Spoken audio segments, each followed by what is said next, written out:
And we shall also have the aspiring area member of parliament, district Kampala, by the names of Nana Namata Anet.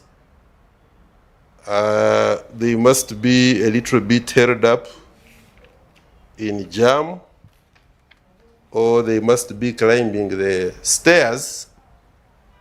And we do regret that we have started 15 minutes late, but we shall make it a point to catch up and make up for the time lost as we progress.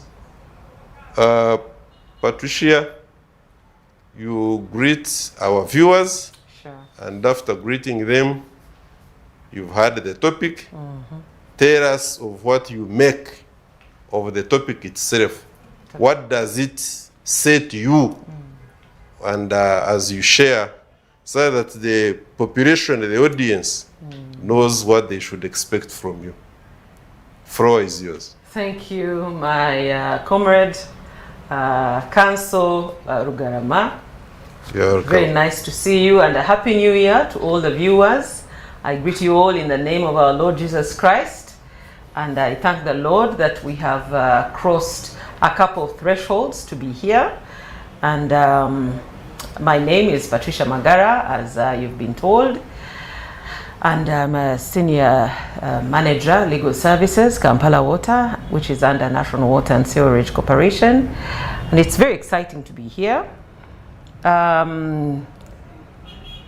If we're to discuss elections, on the eve of elections, honestly, this is a topic we should have started with much earlier so that we break it down and bring our people right up till today. But seeing as this is the moment that the Lord has made for us, we are extremely grateful. I'm personally very grateful.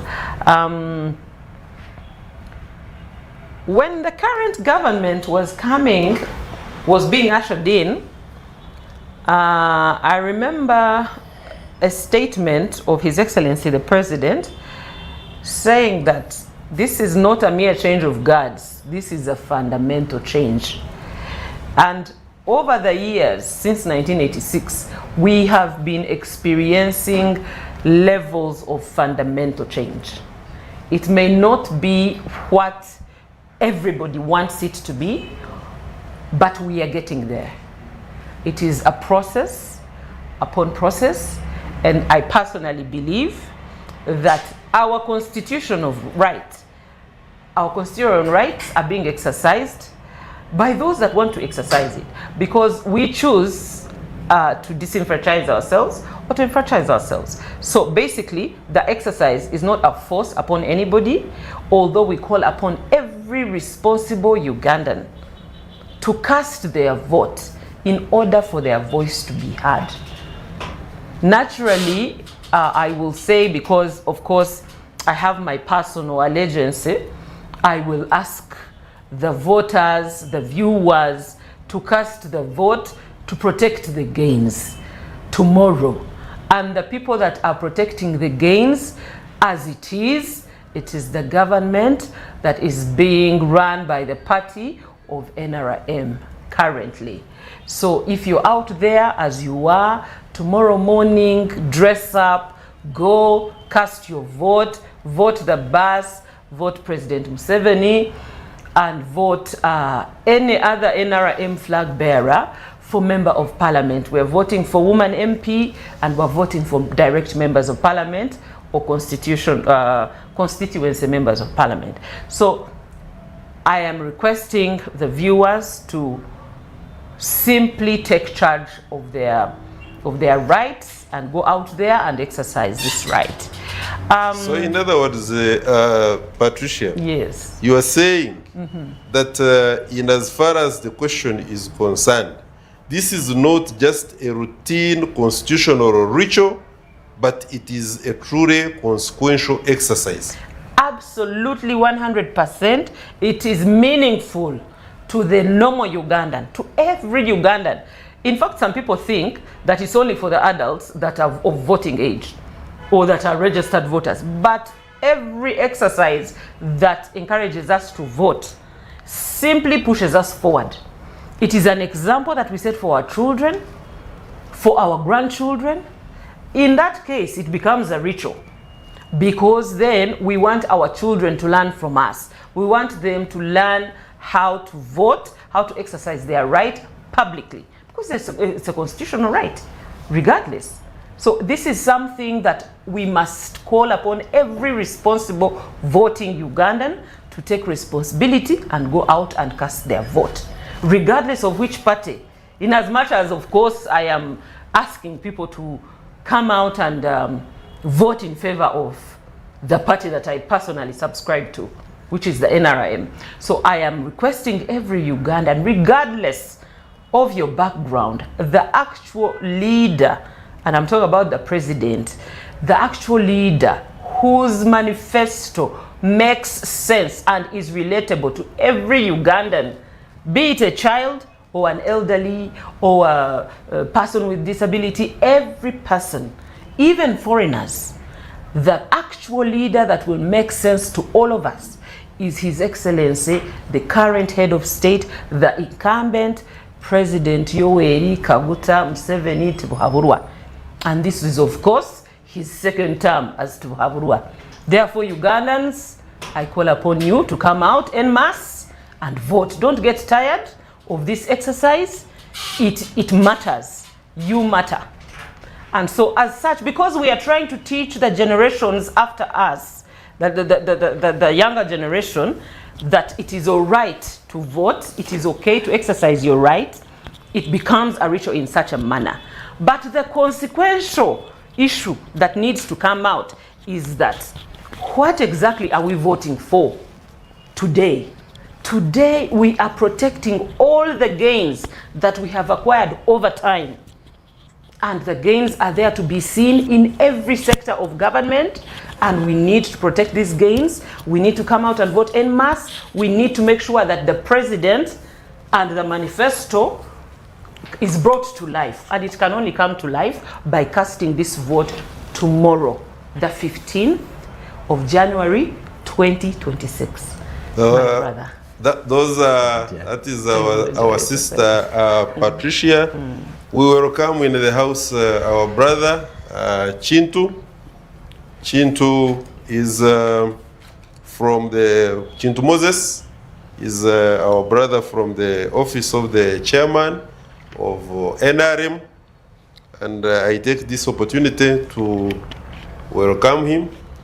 Is not so many minutes late as per our standard time. And I would want that Comrade Chintu say hi to our viewers, and I believe you have read our topic.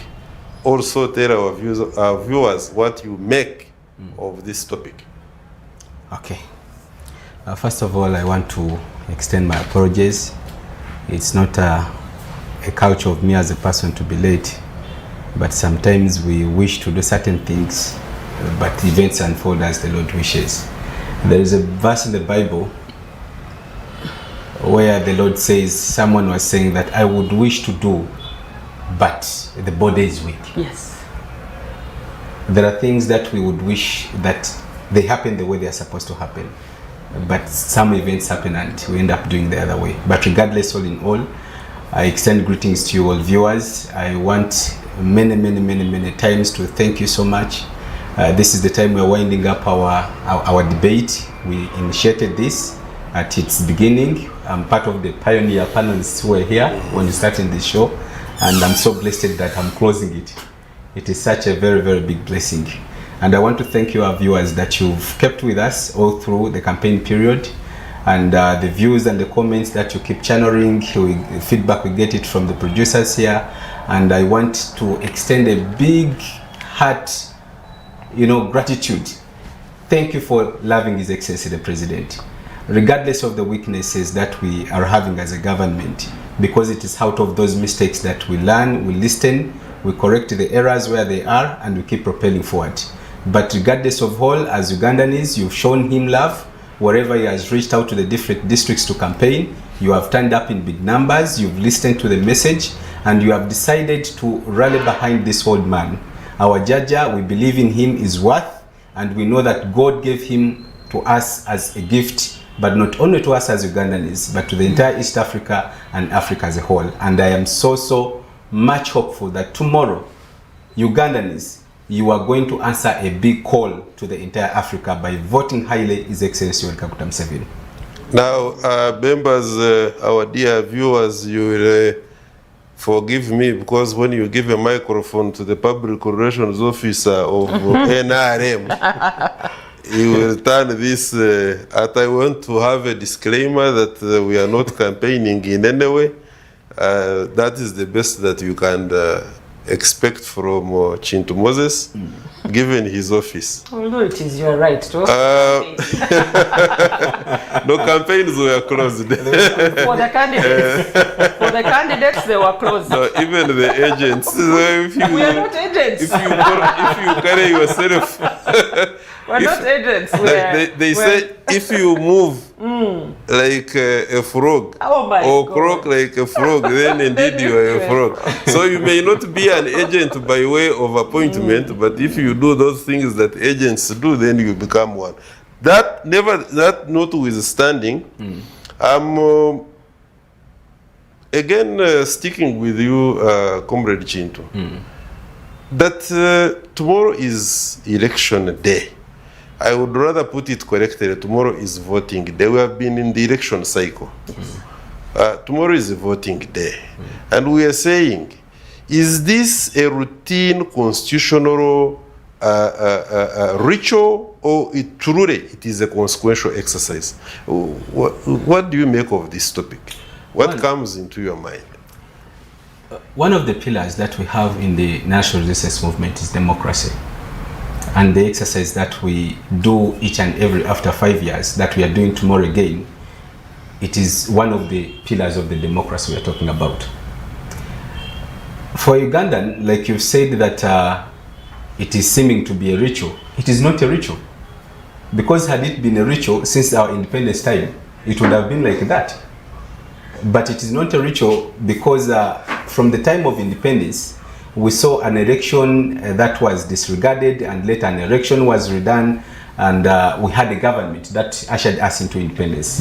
But after that governance, we started to see friction in between the leaders, and we ushered in the Obote regime. Ushering in the Obote regime, to cut the long story short, we have Amin.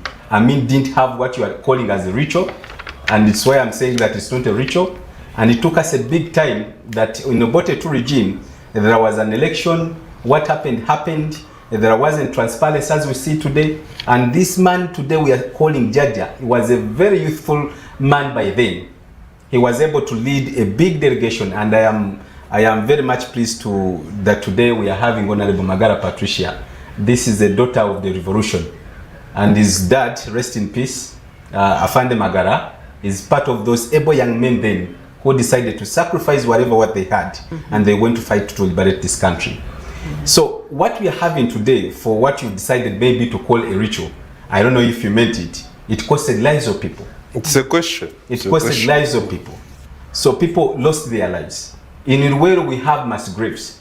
Those mass graves of peasants and soldiers, it is what we are having today. And the promise was that we shall have democracy shine in this country. That was the promise of the president in a statement he made, that this is a fundamental change. It is not just a mere change of guards. And the fundamental change, he meant that we shall have the people determine who their leadership is. And determining who their leadership is, it is through an election. The exercise that Ugandans are going to do tomorrow, it is a bullet that is in the chamber of a gun, and it is one. That bullet, the way you use it, determines whether you survive or you don't survive. For many people, especially in the central region where I come from, we have tested how we use the bullet. Maybe we thought that we are hunting right, and then we hunted wrongly. We thought that we had hit a lion, ending up, knowing that we had, hit an antelope. And all the consequences we faced in this political term, we are responsible as the voters. So what do I want to communicate to Ugandans? The voting exercise is not just a ritual. With the NRM leadership, we don't see Uganda going back to the turmoil times of going into wars, fighting here and there. The only power was given to Ugandans to determine who their leaders must be. From the president to the member of parliament, down to the local government units. And tomorrow, how you will use your decision. The decision will determine what happens after for the next 5 years. The decision will determine how are you going to fare on with the health services. The decision will determine how are you going to fare on with the security. And it is unfortunate that I would give an analogy of an accomplished family. If I am a parent and I struggle to get where I are, and my children never walked on foot, they drive in Benzes, they drive in good vehicles, they can never relate what it means to walk by foot. And the Ugandans we have today, most especially the Bazukuru, they are taking democracy as a joke. They don't know what peace means. They don't know what it means to have stability. But if we can borrow a leaf what happened in Tanzania of recent, we can get to know the clear picture of what really peace means. And us in the NRM, much as we are saying that it is a qualitative leap, we believe it is a sustainable extension of our leadership. The NRM, we believe it is not about an individual, but it is about that we believe in. And our faith as the NRM out of agreement, it's why you saw that we had a sole candidate. And again, we are having him because he carries the vision that we have. Not because it ends with him, but it is a vision that will live even after him. But with him still around, as the Bazukuru we said, Jaja, many Ugandans are telling you to retire. But why are you retiring from a calling? There is a very good preacher called Maxwell, an American preacher. In one of his books, he made a statement that why would a person retire from a calling? Just imagine you retire from your calling. Just imagine the Bishop Kazimba Mugaru retires from his calling. And he wakes up one day and says, I will no longer preach the word of God. That is a calling. What do you think can happen to him? The same that happened to Jonah. He can retire from the office of the Archbishop, but he cannot retire from the calling. So also the president, he cannot retire from the calling of leadership. And it is us Ugandans, especially the Bazukuru, who begged him. Jaja will still need you. Jaja stay. Jaja don't go anywhere. Where are you living East Africa? Where are you living Africa? Now, and we have stood our cause, yes. And tomorrow you are going to witness a big turn up. We are going to vote Jaja Haile. We are going to stand with him because of what he has delivered. I'm coming to that part of the turn up because it is one of the areas, it is one of the gray areas that researchers, political commentators, election bandits have come up to recognize as a nagging issue, in the sense that we have been witnessing declining percentages of the voter turnout. And starting with you, Patricia, going into tomorrow's voting, do you see the numbers increasing? Absolutely. What has been so special about this this term, this particular routine of looking for votes, especially for the head of state, His Excellency, the President, Yoweri Kaguta. So you know there are many presidents. These days everybody, assumes the title, President this, President that. But I am specifically referring to Yoweri Kaguta Museveni to Habura. This particular search for votes, this particular mobilization, this particular togetherness, especially within our party, NRM, has simply brought out a yearning within us, members of the party, a yearning within us, members of the public, to go out and exercise this right to vote. And I'm telling you, especially for us, Baganda in the center here, we are going to show up en masse. It will be unprecedented. Well, yes, in a way you are right. It's been downhill. The voter turnout is kind of downhill. The presidential voting is also downhill, The winds have been going, But this particular time, tomorrow, it will be unprecedented. the president is going to win with a landslide. How do you explain in the previous election cycles Sure. A situation where we have had NRM register as where it never the argument from our brother General Secretary Tadong was that it was not so clean. So finally, I think they did a good job, but they cleaned it up. But even then, in that not so clean register, NRM would be having well over 18 million registered, Sure. who would translate into the National Voter Register. The NOP would be having something like 8 or 7 point something. Recently, they claimed they had 10 point something. But for them, they have no facts.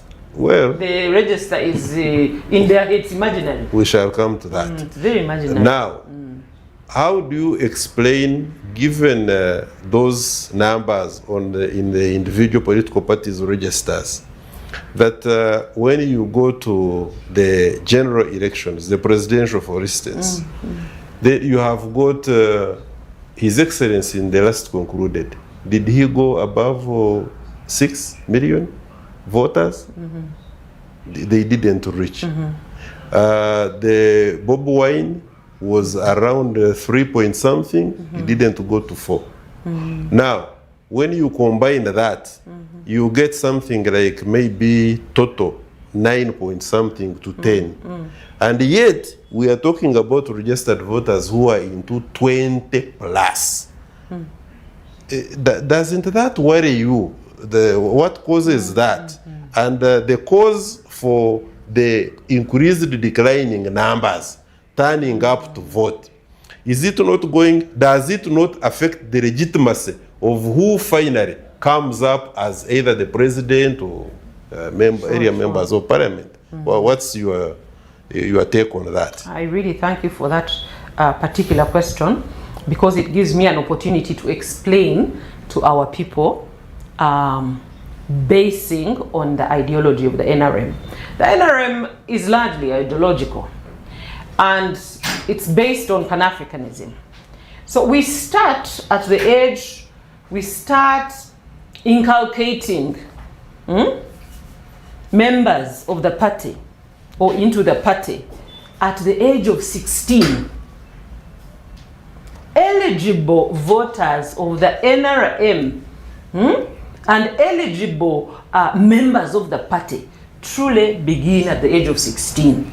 That is why we encourage them, and this is done to groom them into the party and allow them to grow to express their youthfulness within the party structures. So yes, we have 18 million or thereabouts party members that are starting from the age of 16. And then we have to reckon with the law as it is, the Electoral Commission Act, so that even now, our children who are now 18, yes, they're eligible to vote. Yes, they have national IDs, but they were not registered as national voters of tomorrow, 15th, in time. So yes, there is a generation of people that will not vote tomorrow, but they will appear, for example, on the NIRA register, you know, as eligible, and they would be eligible, except when they turned 18, all gates were closed and it was not possible for them to register. So we have those discrepancies. And I'm not going to discuss other parties because I don't subscribe to them. I believe they have imaginary numbers in their heads, because we know where we each come. You all come from villages, right? So in your specific villages. In my village, I don't know anyone who represents, not even at LC level, there is no one who represents NUP. In fact, any other party. Whereas my own party has 63 representatives at every village. So there is a whole structure. And because this also includes youths, and the youth, of course, as you know, are the largest members of the population of Uganda. So yes, we will have discrepancies in numbers.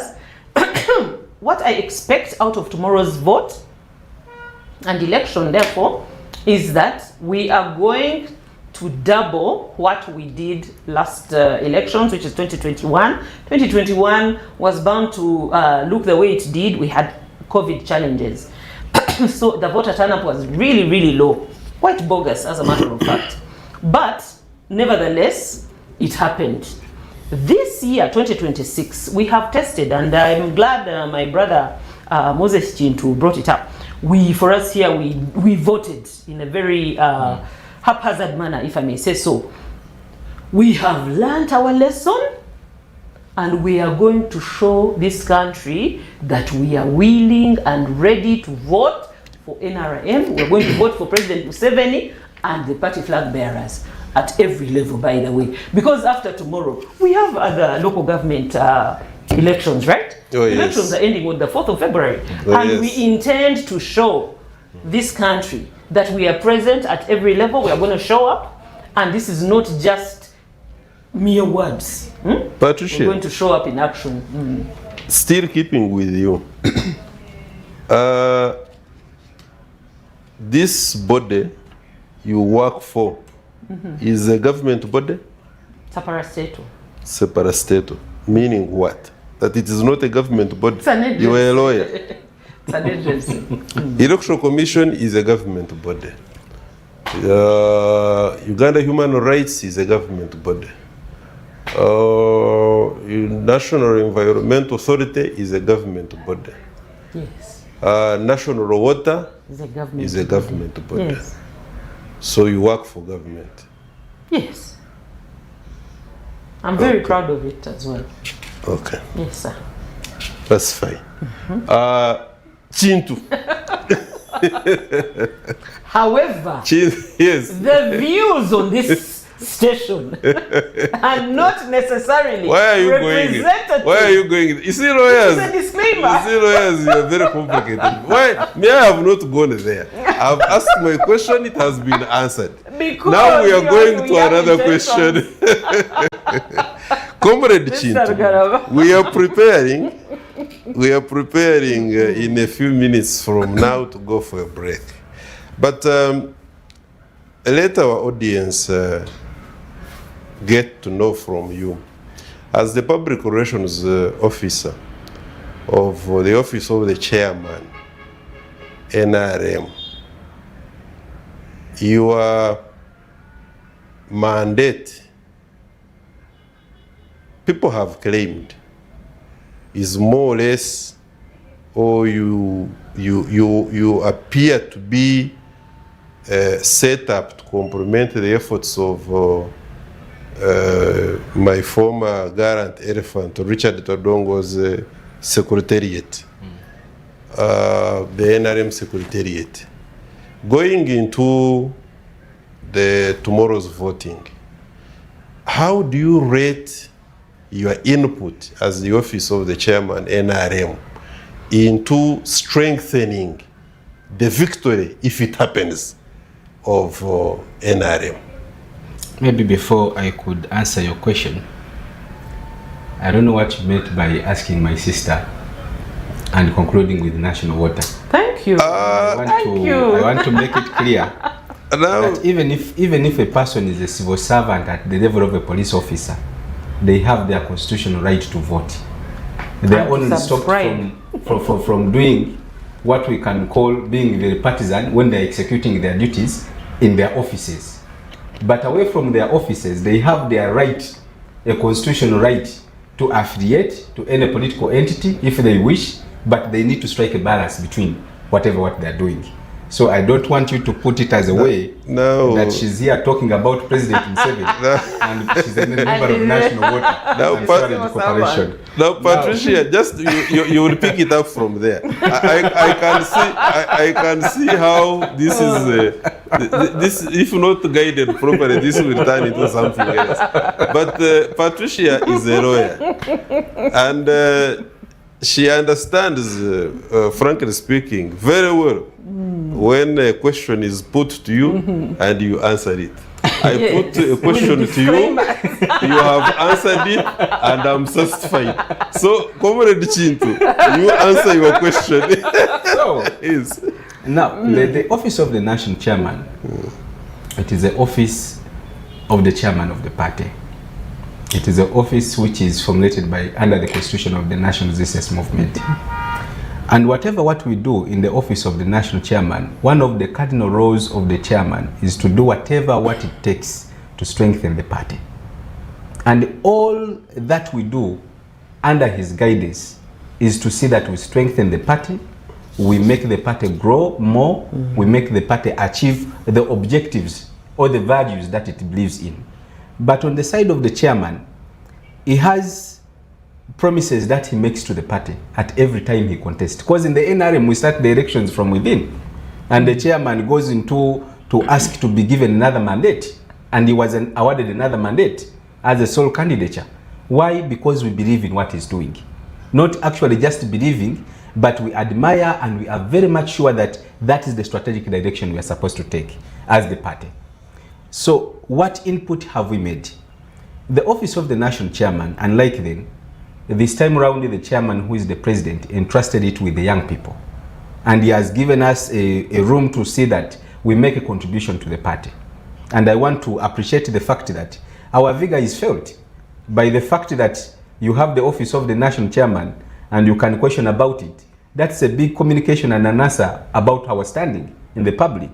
And I want to believe that this time around, because some political parties had made it a norm to claim with the age balance that they are young, they are like this, Chagulain is young. We are also young people and we are here. We are supporting that old man who they say is old. Because age does not determine leadership. Of course not. Leadership is determined by the capacity and your vigor to serve. And with us. And moreover, in a multi-party dispensation, you feel your best. Of course. Of course. It doesn't matter how old your best is. And what is more interesting, if it is football, we have a player who has showcased for many years that he can keep the top score. It doesn't matter who you bring against him, he will score against that person. So it is not a matter of age, and that's where the opposition has been going wrong. So you think your office has enormously contributed to the functionality of the NRM Secretariat, so much so that going into tomorrow's voting, your impact is going to be felt. Is that what you are saying? I want to say that the Secretariat is very strong. It has been executing its roles because the Secretariat has its constitutional mandate under the NRM. Of course. It is the administrative organ of the party, and the office of the national chairman has stipulated roles it is supposed to do. So we are not strengthening one, but all of us are contributing towards the NRM. And whatever goal we are going to achieve tomorrow, it will be a goal for all of us. There is none contributing more than the other.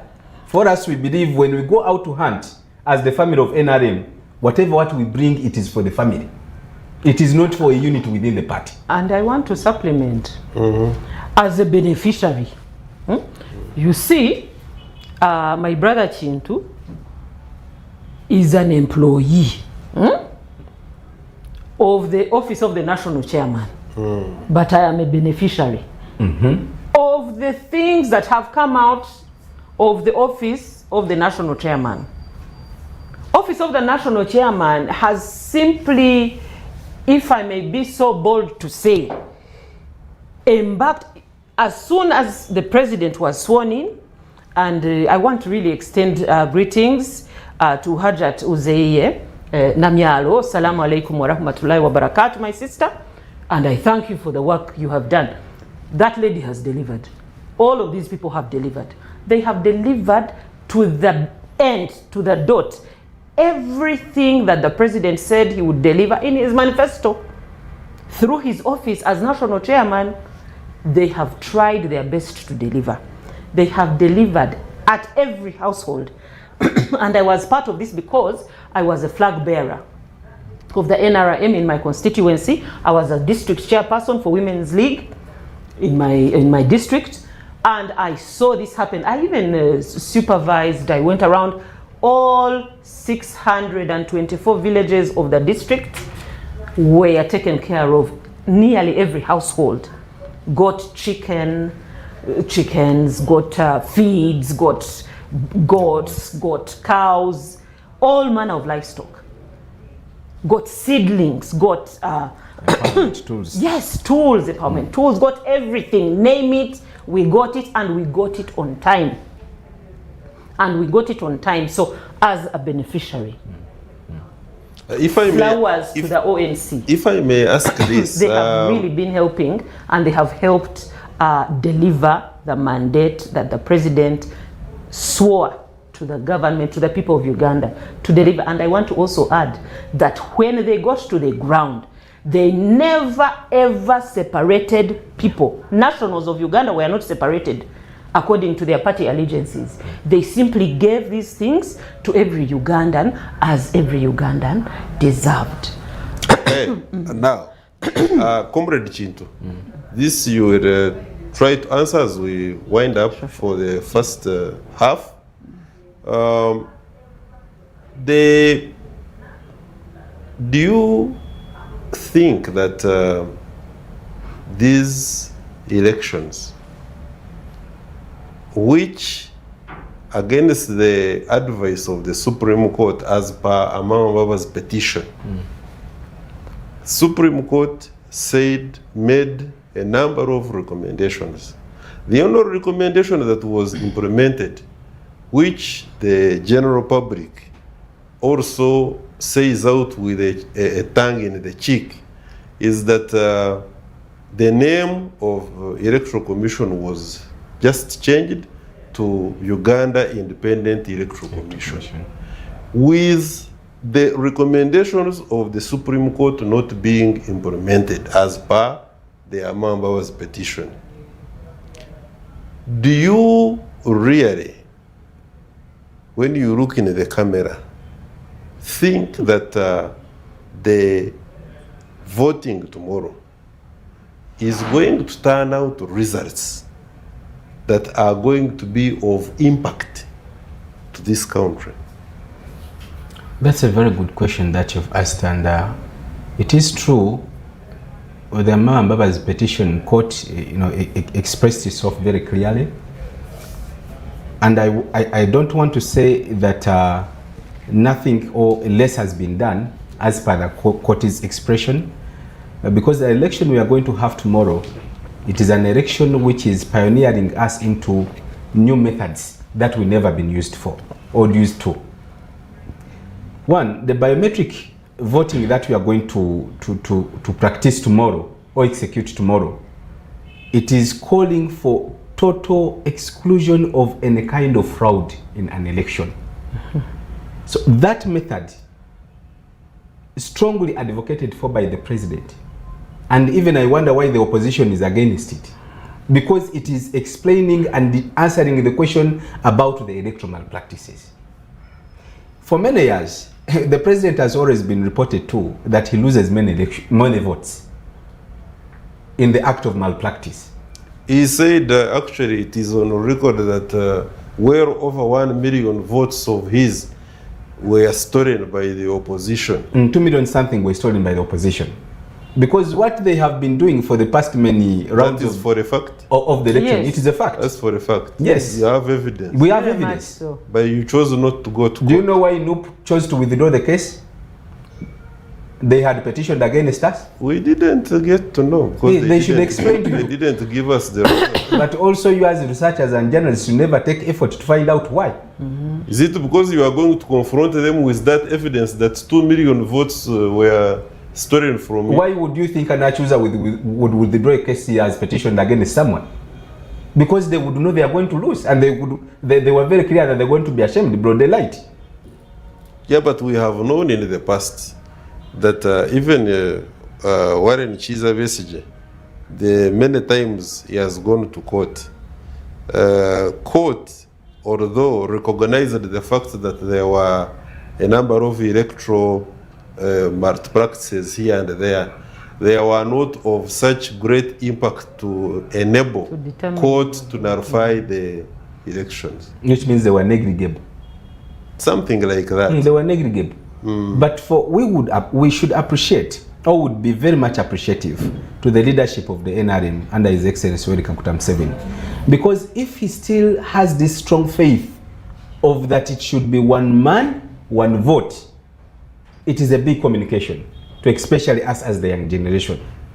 Why would most opposition political parties, especially I will be straight on NUP, they have been campaigning totally against the biometric machine, but there's so much praise how the external countries, for example in the UK, how they vote. They use the same mechanism, more or less the biometric machine. Actually, this particular method, I found it in Venezuela. Their system of voting is what we are trying to put in practice beginning tomorrow.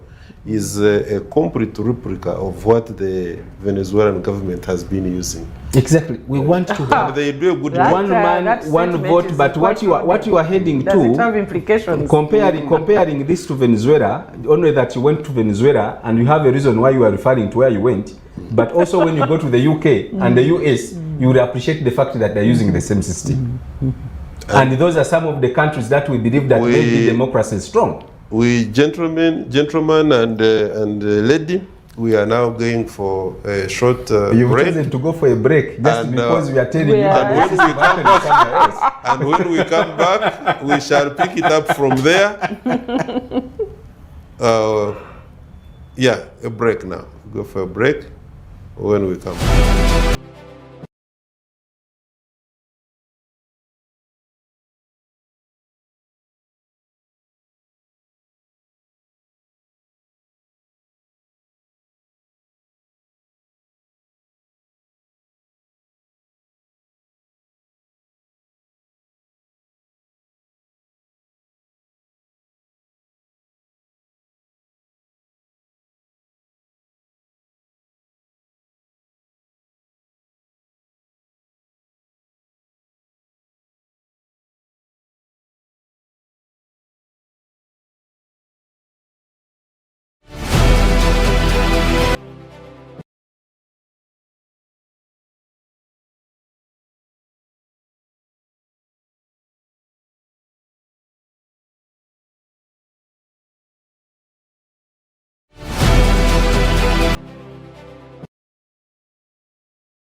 Welcome back, dear viewers. Once again, it is my pleasure to introduce to you that in the house we have got our sister Patricia Magara. Patricia Magara is a senior legal manager at National Water and Sewerage Corporation, what we call Kampala Water. We also have our brother, Comrade Chintu Moses. Comrade Chintu Moses is a Public Relations Officer, Office of the Chairman of National Resistance Movement. And we are here looking at the topic that tomorrow is election day, and as to whether it is a routine constitutional or ritual, or it is a truly consequential exercise. And so far, the gentleman and the lady have given us their views. We hope that as we progress, we shall be able to do justice to this topic finally. But just before we broke off, there was some light moment here where I talked about the biometric technology as having been or being a hybrid, or maybe something that was coping. You know, coping, these so good practices is also good because it is something we observed in Venezuela, and at the same time Chintu was emphasizing that it is in London, it is UK, it is in France maybe, and I don't disagree. I'm only saying that if therefore such a smart technology also exists in countries which call themselves the epitomes of democracy, like UK, United States of America, if it can be in Venezuela, which they claim that it produced a president who was not the desire of the people, then it gives very conflicting indications. Although, of course, we know that elections is not just an event like we are going to have tomorrow, but it is a combination of many things that will lead to what we shall be having tomorrow, and that's what we call elections. So tomorrow it is part of the election cycle, it is voting, and probably I would now go back to our brother Chintu and ask, looking at the party you represent, NRM, the last 40 years, meaning that if you are roughly 40, probably that is the time that when you are being born, then the NRM was here. Not as a political party, because you remember that we came as a movement. This issue of the political party came later on, and the reasons also are there as to why we went back to multi-party dispensation, because you cannot say that it is NRM that brought the multipartism. They were there when we had the Obote times, it even much before. Probably the political parties were also there, but somehow we thought we were moving smartly under the NRM movement system until we again went back to political party dispensation. If I may give you just 3 minutes, package to our viewers as to why, for instance, NRM as a political party should be voted into power tomorrow. Thank you for that fundamental question. Why the NRM should be voted into power tomorrow. Unlike other political parties or unlike other presidential candidates, our candidates has something to showcase. Because when we took up the leadership of this country, and that is 1986, there is a Uganda that we found. A Uganda, to put it in simple terms for the viewer, especially the young people, We are talking about a Uganda where a person could take about 2 to 3 days to travel from Gulu to come to Kampala. We are talking about a Uganda which was not connected border to border. It's a Uganda we are talking about. We are talking about a Uganda which was suffering high levels of illiteracy. We are talking about a Uganda which was suffering high level of disease, that even we had what we call the 6 killer diseases. But if you tell the child of today, our children, that there used to be something we call the 6 killer disease, they would laugh at you. Because it is something they cannot even tell, they are even thinking too. Why it is no longer existing. But not because that the diseases totally no longer appear, but the mechanism and the health policies that we applied under this government. It is under this government where we are still immunizing people for free, the children. Every mother takes a child for immunization free of charge. It is under this government. And it is not that polio no longer exists, but because of the policies that we strategically apply. So for a Ugandan who really cares about how an economy grows, a Uganda where we used to survive on an economy described by the 3 C's and the 3 T's, talking about coffee, cotton, and copper, talking about tourism, tea, and tobacco only, that defined our economy. But this old man with a heart, with his much visionary leadership, he thought about diversifying this economy away from the 3 C's and the 3 T's. As I talk of now, gold is one of our biggest exports. It generates income to us. Gold. Is it your gold, or there is an allegation that this gold is actually smuggled from DRC? It only passes through Uganda and it is registered as Ugandan gold. Maybe in a place called Kasanda, the district called Kasanda. Kasanda. Kasanda. Kansanga. Kasanda. It is in Kasanda in Mubende. Hey. Yes. Do you know I what know is the there? mines there. I know the ones in this border here, Busia. I know the mines in Buhweju, Bushenyi district. I know the mines in the Karamoja region, Chepskuny area. All I know. And then also I know at least the mineral map of Uganda. But what is the extent of the extraction of those of that gold? The extent of the extraction of that gold, it is explained by the resolution of the president that we are no longer exporting gold as it was. It has to be refined from here. Add value to it, and then you can sell it outside the country. So that is something for any person who the Bible says they have eyes but they don't see. You can find a person who could say that what has Museveni done for us? And this is a person who is driving on good tarmac roads. This is a person who is abusing Museveni using the internet. It is unfortunate that it is down due to statutory reasons. This is a person who is abusing Museveni but can go to a public health facility and get medication, get treatment for free.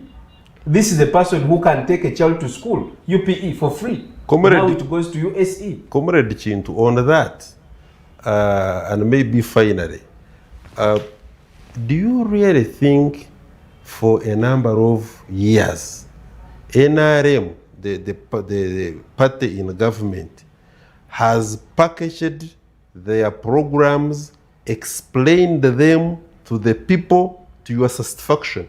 Or we still have a problem of poor cadre identification, deployment, sensitization, retention, and retooling? I would agree with you that our party has a weakness when it goes to cadre identification and training and recruitment. Because why?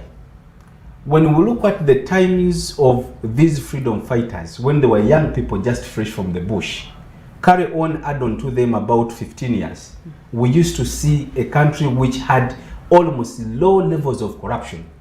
We used to have a country where public service delivery was a matter of priority to them.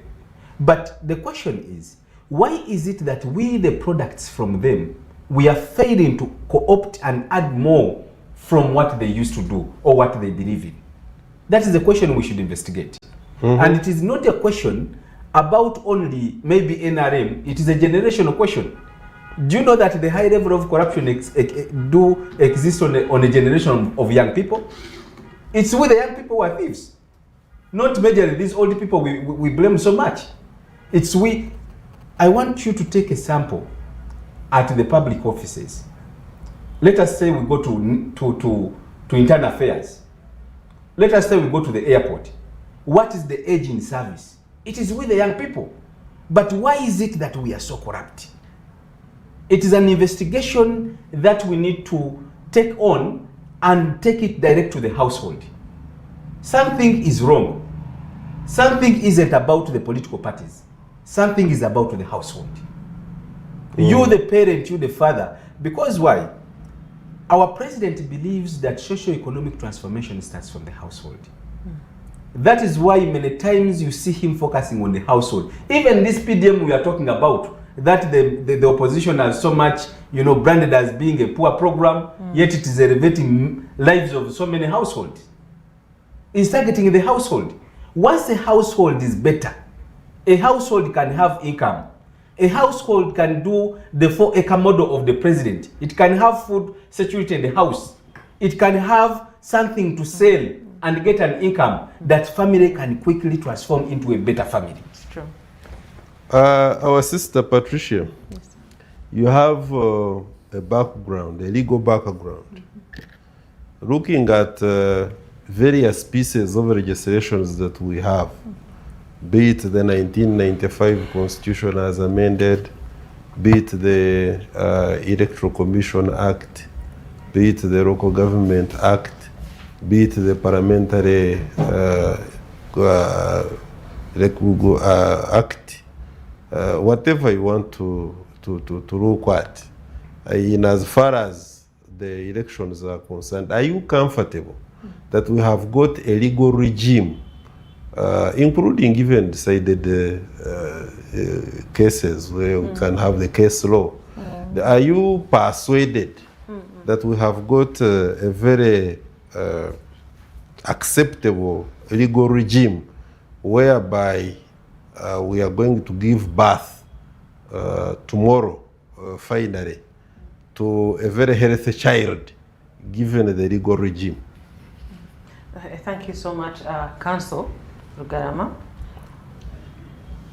If there is anything Uganda has, it's good laws and good policy. It's on record. And I'm proud of that. How we exercise these laws and policies is a completely different thing. But for the case of tomorrow, seeing as now we are a woman in labor, and we're expected to deliver this baby at 8 a.m. tomorrow. I am confident that that baby is healthy, that baby Museveni is going to come out very well. He's going to be born to this country once again. 1, 2, Ugandans are going to exercise their rights, as they usually do. Yes, as we had earlier discussed, there are some discrepancies. Yes, you will hear the opposition making noise about the legal regime, but then again, they are arguing from a perspective of ignorance, which completely defeats the purpose of an argument. If we go past that and we go into now they don't want biometrics. We all know how we got to. It was a long journey to get to this particular format of election. Format, not just an election, but the format of election of tomorrow. Now that we have achieved everything we have to get to tomorrow, you find somebody rubbishing the format of election tomorrow. Why? Because they are insecure. They already know they've lost. Psychologically, they have lost the battle. You wonder even why they tried to begin with.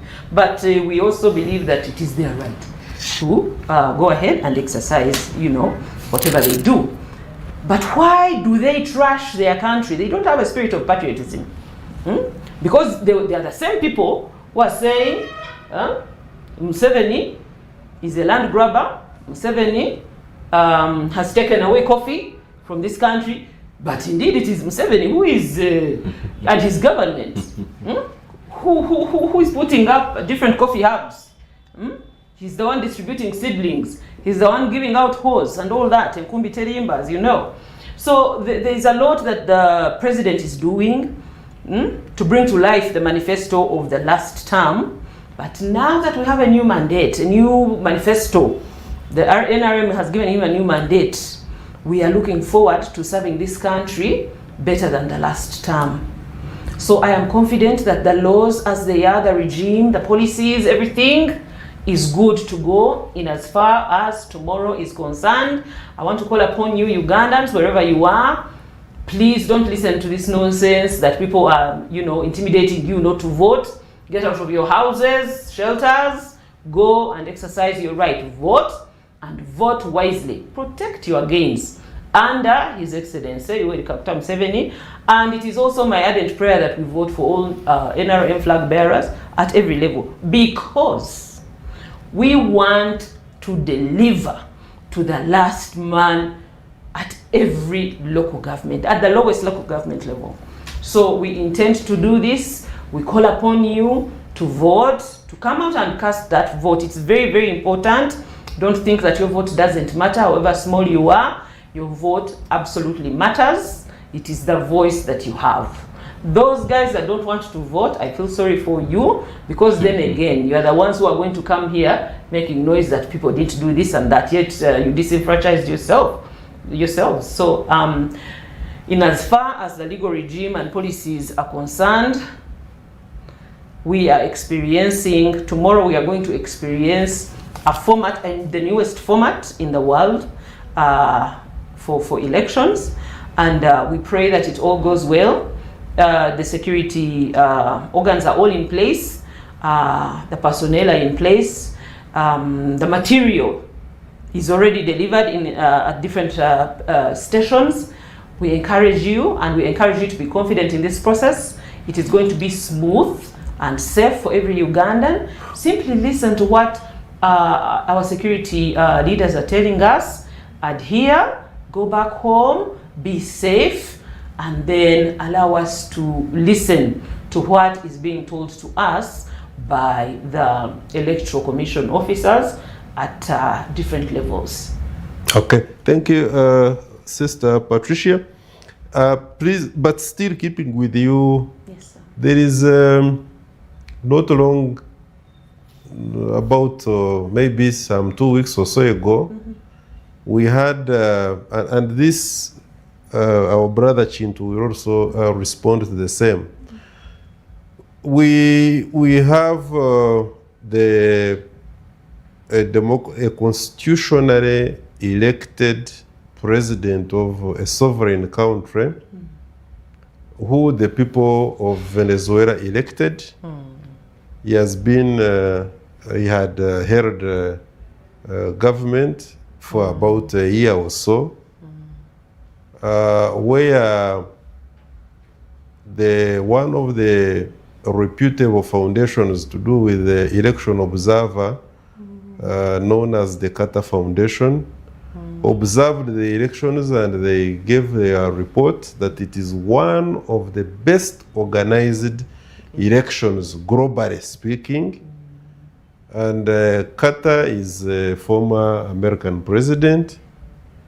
But with all the observers that came from the entire world and gave their reports, very glowing reports, about the quality of election, that presidential and other subsequent elections in Venezuela, the regime, Americans like referring to others as regimes, probably they will not feel offended if I call them a regime. The Trump regime went militarily, got into the country, they kidnapped. I have seen BBC and other media houses saying the word should not be kidnapping, they should look for another word. Extracted. And they are now subjecting him against the UN Charter, against the all known international laws. They are subjecting him to the domestic laws of United States of America. Are we not supposed to fear that for us, for instance, Uganda, who are a much smaller country, Venezuela is about 4 times the size of Uganda, and highly resourced in terms of minerals, who are nowhere. Trump will come after we have elected our president and pick him and take him away if he doesn't like him, such that therefore the exercise of voting and going through all this thing, which is not also cheap, on the African continent, generally speaking, may ultimately turn out to be a waste of time, really, if we have that kind of global atmosphere as instilled into us by United States of America. What is your take? And I will expect also Ndugu Chintu to respond to that. You see, if you look at the political history of of America, the United States of America, and also our own political history here in Uganda, you realize that you see this Pan-Africanism that you represent very, very ably. Thank you. The Republicans in ideology are closely related to us guys, the Pan-Africanists here in Uganda. So we have not had a problem with Republicans. They are not warmongers, well, until about, but they are not warmongers. They really sort of tend to mind their own business. Trump is Trump, His Excellency Trump is being Trump, and he has his own rights to do whatever he's doing according to the mandate that was given to him by Americans. I do not expect that His Excellency Trump is going to care much for what is happening in Uganda. We have had, yes, a few clashes here and there. We have sorted them out. We thank the ambassadors that have, worked tirelessly and always tirelessly to maintain cordial relations between the two countries. I do not see or foresee, or I don't even feel threatened, and I encourage all Ugandans not to feel threatened that anything will be, will happen to the next president of Uganda. No. It will not happen. We shall elect President Museveni tomorrow, and he shall remain the president and shall rule and reign over this country until the term that has been given, the 5-year term that has been given to him comes to an end, and then we get ready for the next election. So that mandate will not be taken away by the United States of America. Yes, we are looking at historical events as well. The political history of the entire world is changing, and history seems to be repeating itself. What America is doing, USSR did before its collapse. The Ottoman Empire did before its collapse, especially around 1500, after the century of Suleiman, the peaceful century of Suleiman, King Suleiman. The Spanish Empire went through the same.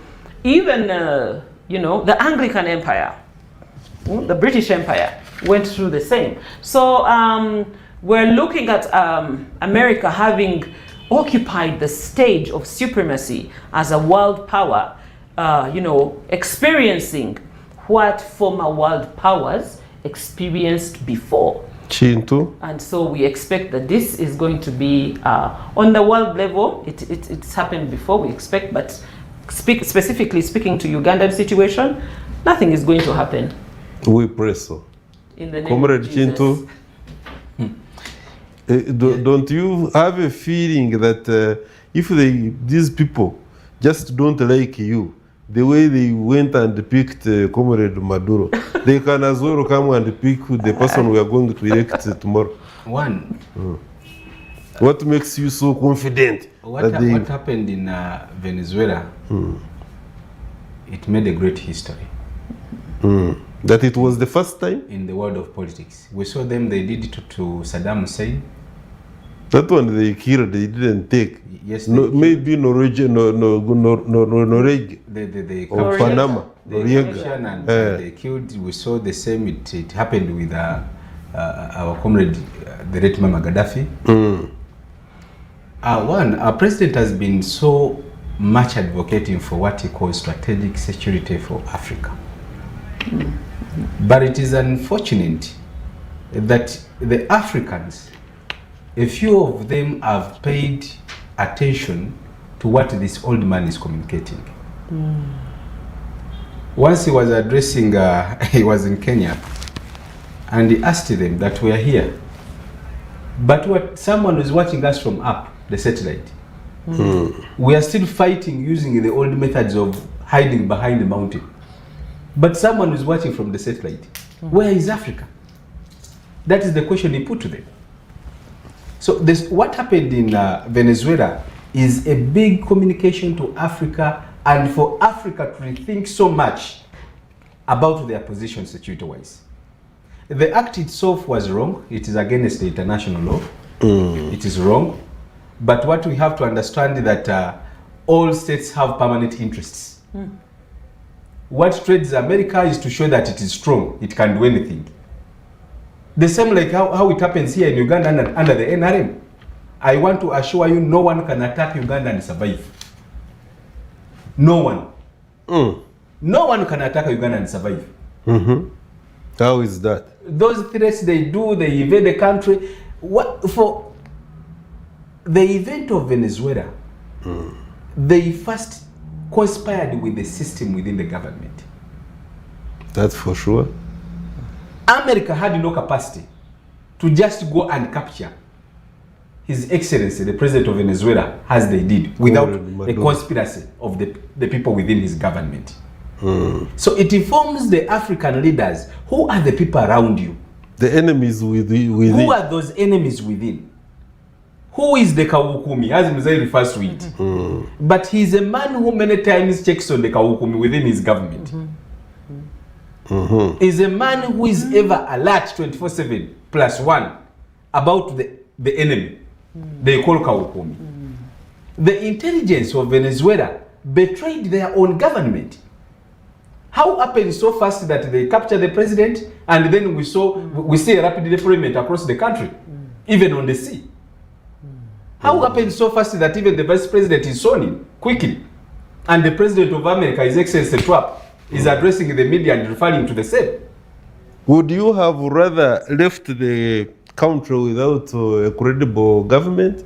I thought that by the leadership of Maduro, in his absence, a government had to be constituted. Don't you think that was wise on their part? You know, it was wise, but it communicates a big conspiracy. Why move so fast? In order to keep the government running. In order to keep the government running. What have they done since the event? Demanded the return of the president and the wife. And who is demanding? The vice president? Who was sworn in now as president? Who is the interim president now? And government is a web. There are so many people around there. So many years. They have not fired their army commander. So many years when the whites colonized our countries, the leaders then, our kings, there are things that they did not foresee about who these people were. When we check, Venezuela is one of the countries that is enriched with minerals, even more than the Democratic Republic of Congo. And for any sensible person who would try to question, why would America rush so fast to take over Venezuela? Look what the events that have unfolded after the capture. Bringing on we are seeing China moving in to protect its oil deposits in Venezuela. We are seeing Russia moving in so fast. We are moving big states taking interest over what happened in Venezuela. So I believe it is not the message of maybe the allegations they have against the president. But Chintu, there is something which is deeper beyond capturing the resources of Venezuela. Chintu, you are also having oil, which you are going to start extracting from the ground, commencing, I think, the end of this year. Yes. And it is not small. The reserves are not small. Very true. And I'm told we have one of the best quality, like Venezuela. It was rumored, although they didn't talk about it so eloquently, that we have got huge deposits of gold in Uganda. That is very true. Although the exploitation has really not been so meaningful. They just recently constructed a good refinery in Busia here. what makes you so confident that if the imperialist is looking for minerals in Venezuela, where they have created instability, in DRC, in majority parts of West Africa, where the French have been ruling, here the former colonial masters, English, now of course the Americans. What makes you so confident that if we are looking for minerals and we happen to be one of those countries with such wonderful minerals, strategically speaking, that they cannot come and pick whoever is going to be the president of Uganda, hence defeating our democratic exercise of electing such a person? We have more military capacity than them. We are for the fact that in our history as a country since the time of independence, the NRM government has taken a much longer time with a high level of stability without any sort of internal conflict. Because if we can try to go back and try to analyze why did the past governments leave short, the answers we would get would take us back to the foreign interests within Uganda. And our president has many times said that during their times of the student days, they ask themselves right questions and they try to get right answers. The government of NRM, we who believe in the movement, we are very much sure that Uganda is at a potential threat each and every time. Is the reason as to why when you saw some students trying to make a protest against Parliament, where they intended to touch the gas stations to start a demonstration countrywide, we're able to curtail that. We know what the enemy is planning for us. The Bible says that the devil comes to kill, steal and destroy. But it is about you, the believer, who the Lord has given the caution. Who is the devil in this context? The enemy of Uganda. And some of them, they are here. They have political parties. And they are using the constitutional, the lawfulness of the governments of His Excellency Yoweri Kaguta Museveni to practice what they are perpetrating. But we are very much in knowledge about it. Patricia, do you know what they call a protest vote? Do you know what they are communicating the protest vote? We shall go to the protest vote. I want to tell you, we are very much aware about what you are planning, and dare try it tomorrow. You will understand what Uganda is. I hope Comrade Chintu is not intimidating, is passing a message. And I will now go to Patricia. Patricia, there is this feeling, especially in Uganda political space, which they want to extend to our judiciary, that might is right. And they say that has also been shown across the board, across the African continent, and globally speaking, that whoever has got the military might is right. And these other constitution, the exercise of voting, these are small things, they are not going to change anything. And the situation has not been helped by some of our people in government and elsewhere who have come up to say a mere paper is not going to change anything. When you get some of these statements, which in my opinion may not be really very noble statements, would you blame people who think that probably even going into this exercise, there is a way in which we are wasting time? Well, thank you, Comrade Garama. At no given time is an exercise of one's right a waste of time. At no given time is an exercise of your right a waste of time. I wish we could translate these words into our local lingua for our viewers to our other viewers to appreciate. The exercise of one's right, for example, voting tomorrow is wonderful for you as a person, a Ugandan. So go out and vote. 1, 2, It is an expression of yourself. You are exerting yourself on a ballot and whatever you want on that simple ballot paper. It may look simple, but it is certainly fulfilling. Uganda is a young democracy because 1962 is not so long ago. We are currently exercising. Our democracy is at a level of countries that have had democracies for centuries.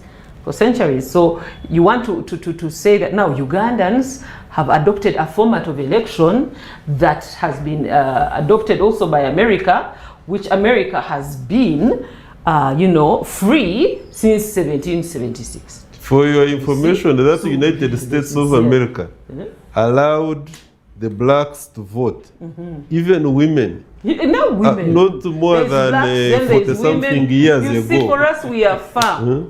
We are far in our democracy. Our democracy is more viable. Our democracy is more meaningful. Our democracy is more real to our people. By the way, democracy, by definition, not going to Aristotle. So when you go into the definition of democracy, it is customized to suit the people of that country. Our democracy is customized to suit our people. So I would not look down on it. I totally encourage all Ugandans at any level, even, minus voting. Voting is one of those rights that we exercise, but there are other rights that are meant to be exercised. So Ugandans, I encourage you not to shy away from the exercise of your rights at any given time and or level. Go ahead, exercise that right. It is, after all, the reason why the NRM government is in place. Be confident, we shall get there. We are still moving. The journey is very long, but we've already started and there's no going back. We can only move to greater heights. I encourage Ugandans to be confident and, confident in their leaders, especially political leaders, as well as other leaders. We will get there. Comrade Chintu, there is a campaign by some sections of the population in Uganda which goes like this: Kalonde, Kakume, Kabanje. That you go and vote, you protect the vote, you demand for it. Now, this has largely been propagated by our brothers and sisters in the opposition. Would you like to say something about that? When I heard that their slogans, I honestly laughed. Because what they are saying is what the Constitution of Uganda says. Exactly. And as said for all the times it has lived. Exactly. It gives the Ugandan the right to go and campaign legally. Let the people go and vote. Let us ensure that the votes are protected at the polling station. And it's the reason as to why you have polling agents. But why are they communicating in that manner? It is not what I'm explaining what the Constitution expresses.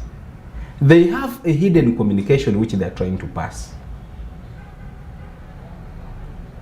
Ugandans forget so very quickly. But just last year, the president pardoned some 2 Kenyans who were arrested in Uganda. They had come to try to start propagating what they did in Tanzania and what they have been doing in Kenya for the past many years. The Gen Z. To make sure that they mislead these young people. To make sure that they inform them that peace is nothing. What is peace? They are taking our precious peace as something that has no value. That is what the white man is doing. Through the stooges who are in this country, calling themselves political advocates in political parties. The Kalonde Kakume, the intention is that they have to declare themselves even before the Electoral Commission announces who is the winner. They had prepared that they are going to use the social media, the internet, to start making false publications of declaration forms, which they already have. We are much aware about what they are doing. And I am speaking this because we consume information of what they do. And many of them have not denied it because we know what they do. But for a mere Ugandan, so you are not intimidating. No, you have I'm not intimidating. I'm passing on information to Ugandans. I'm passing on information to Ugandans. The Kalonde Kakume project is a highly funded project. But this time round, I want to assure you, Kyagulanyi tried to do a mistake in 2021. We were somehow not prepared because we thought the president used to think that you are supposed to teach young people that it's not good to betray your country over foreign interests. And he thought it was a matter of a simple joke. But this is a man, even when we passed our law against homosexuality, he had to go to England where he had a ban. They lifted the ban and he had to tally onto homosexuality. Those whites are very tricky. They asked him a question. Even your members of the National Unity Platform were part of those in parliament who were supporting the passing of this bill. What do you say about that? His response was, I have many of them in my party that are working for Museveni. Now imagine, he's crucifying a member of parliament of NUP who voted against homosexuality, that he works for Museveni. What does that person believe in? We have eyes, but we don't see. And the politicians of today, they, and even especially you, the journalists, you never bring these topics to the public to understand. The good thing, when we invite you, you talk about them. I hope next time we shall, of course, also require that you give us some of the evidence, because we must talk from evidence point of view. But again, keeping with you on this, and I will ask Patricia also to say something. Sure. We are into a new technology, relatively new. We have been modernizing. This is part of the improving the electoral process. This biometric system. Suppose, Comrade Chintu, suppose tomorrow we wake up throughout the country and these machines fail. What is the alternative? Suppose There's an We answer. wake up. Yes. The answer is, at every polling station, there is a standby. Of course, God There forbid. is- because you see, in 2021, we had this biometric. But we had one. And indeed, at some stations, it experienced some challenges. You see, albeit it worked. So here, having studied and being informed by excuse me, by 2021 biometric experience, now the game is even better. We have 2 standby biometric machines. So Ugandans, please be informed that at your polling station, you're not going to find only one biometric machine as you found in 2021. There will be a standby and another standby, and we are ready to use those machines. And they will be accurate, and you will be counted accurately. This government has prepared.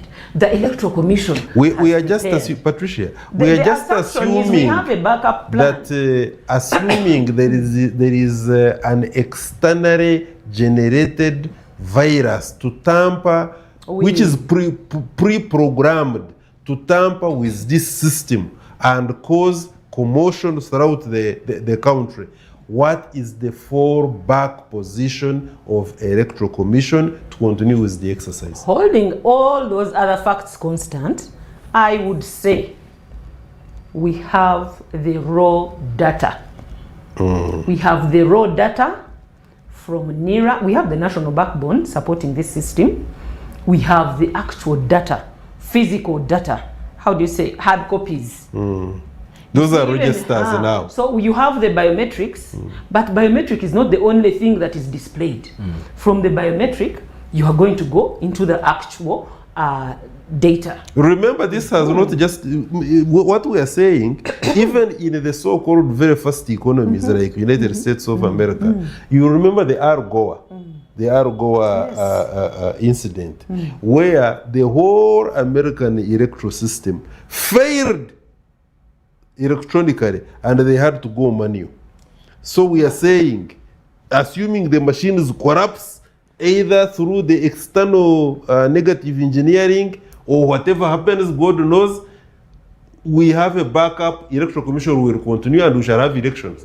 Can you assure the all Ugandans, voters? Let me take this opportunity to thank Comrade Rugarama for this question because it gives me an opportunity to build confidence in my fellow Ugandans.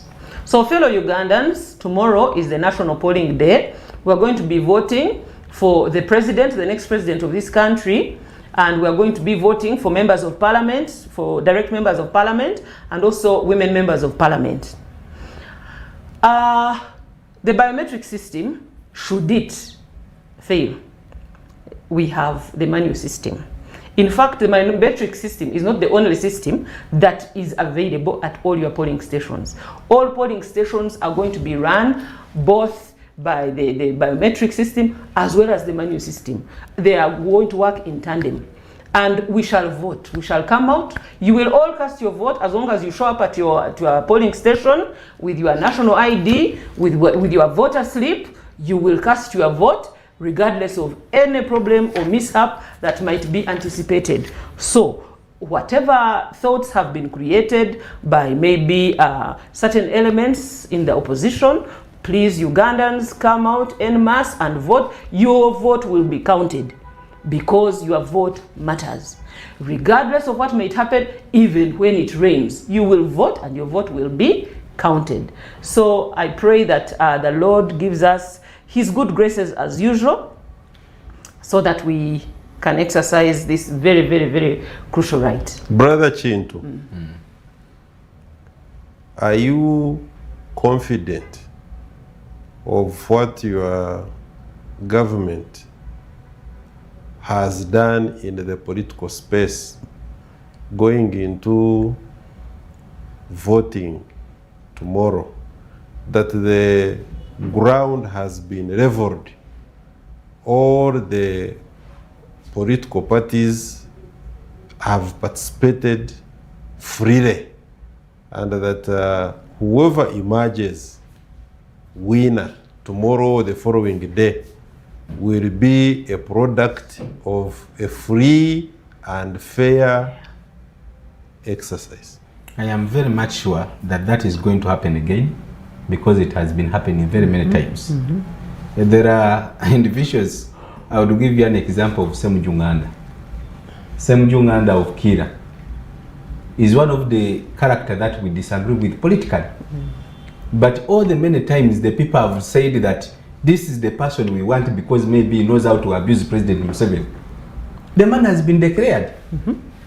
But just imagine, it was the Obote regime. Would that happen? Nope. Just imagine if it was Amin. You look at our sister country, Tanzania. By the time they went to polls, where were the opposition leaders? They were behind cells. So I am very much sure that as it has been, the democracy in Uganda, how we happen to have members of parliament who are opposition in the parliament of Uganda, we have the capacity, if we wish to go against the democracy we believe in, to not declare them. But that is a taboo under the movement system. With the leadership of President Museveni, he will respect the will of the people and he will uphold the will of the people. In Uganda, in the last election, even though there was mass rigging, but we respected the will of the people. That was their decision. So I want to assure you, whatever what will happen in the polls tomorrow, the results will be declared as they are. Let me have your final take on this. Patricia, Yes. Honestly, forget the fact that you are an NRM supporter. You talk from the political environment as we have, and against the background that you are a lawyer, what are your predictions across the board, presidential, parliamentary, local government, for the various participating political parties in terms of percentages? Just predictions. Say, movement, as far as the president, this is percentage. Members of parliament, this is the percentage. Local government, this is the percentage. That's it. Then we'll go to our brother, Chintu. Well, don't put in a lot of thinking. I'm not going to put a lot of... No, just make predictions. Jesus Christ. Just make well, now you are a thinker, asking me not to think. All along we have been thinking. Now I am putting a pause to it. NRM, for the NRM, which is, you know, the biggest party with the greatest numbers in the country, I predict on presidential level, we might hit a 65-70%. And following parliamentary, we shall maintain our 3/4. Why? Because at first when we went through the primary, we had this whole you know, show over. So you don't think the independents are going to increase the number of independents? As a matter of, this is where I'm coming to. You see, because I was part of that process, so I'm speaking from particular experience. We have had a wonderful reconciliatory system going on. And so we are not, there are very few independents that participated in the NRM primaries that are currently running against the flag of NRM. Even when you had as NRM one of the worst primaries that even your chairman commented. Mr. Garama, I was a flag bearer defending, and I lost because of circus. And I want to also assure you that I am rallying behind my flag bearer, regardless, because this party is not for me. It is not for you, it's not for anyone. Time, unfortunately, is against us. Right, Chintu, give us your predictions. Presidential? Yeah, percentage. I will just add the one on what my sister has predicted. I see a 68% of the president. Parliamentary? For the parliamentary, we are going to emerge, you know, with more strength, for the fact that even before we go to the polls, we have a high number of unopposed members of parliament. Then what is going to happen in the rest of the areas? Where maybe we had a decline in the last election, that is more in the central region, we've corrected our mistakes. We believe there were mistakes. We've listened to the people, and we have tried to iron out what the mistakes were. So I believe we shall have a bigger turn up in the parliament. We might see a 75% or hitting even 80% of the NRM taking over the parliament. Local government? And the local government, there still, I will see questions. Our performance will be there, but it will be around 65%. Why? Because of what happened in the primaries, especially the work ground. Sometimes people forget that politics is about interests. Some take it personal, and they fail to value the parties they belong to. So that the level of understanding of reconciliation and appreciating it at the lower levels, it might be hard at that level, and people might go ahead to carry on the grievances that happened in the primaries. So I don't see that bigger strength of performance like in the parliament at the presidential level. Dear comrades, those who have been with us up to this time, I thank you so much. And I thank my panelists, Patricia Magara. I thank our brother, Chintu Moses. Am I wrong if I asked you to vote for President Museveni tomorrow? You are not wrong at all. Better ask. I have already received messages from very many participating candidates, including that one of His Excellency Yoweri Kaguta Museveni. I will exercise my right in secrecy, but at the same time, I encourage everybody to wake up very early in the morning and do the voting. and comply with the authorities as they will be guiding us throughout the exercise. Good night, and see you when we see each other.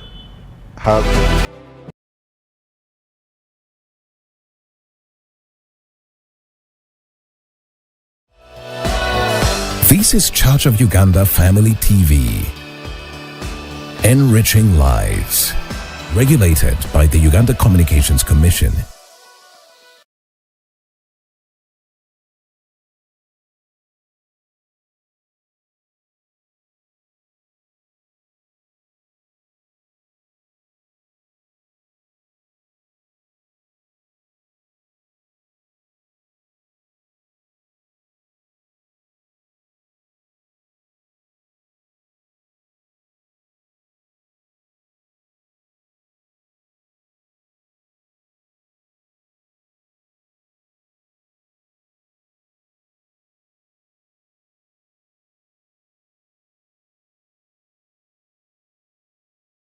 If you suspect any suspicious thing, report to the police. Of course, there will always be penalties for non-compliance. So it's more of a ministry. It is the duty of police to keep law and order. Issues at hand.